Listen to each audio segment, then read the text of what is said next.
gigising, trabaho, matutulog at gigising. Trabaho, matutulog, kung ito ay iisipin, paulit-ulit lang, para bang wala ng kulay. Palaging ganito, ano ang punto ng iyong buhay? Sa sweldo, babayad, sa sweldo, babayad.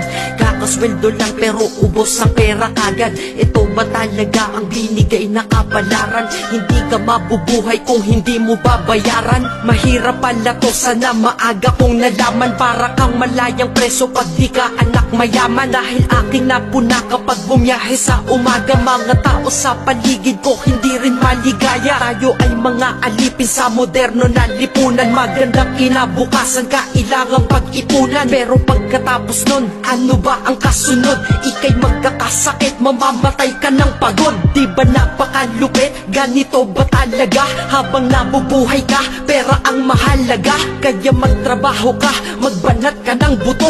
Yan ang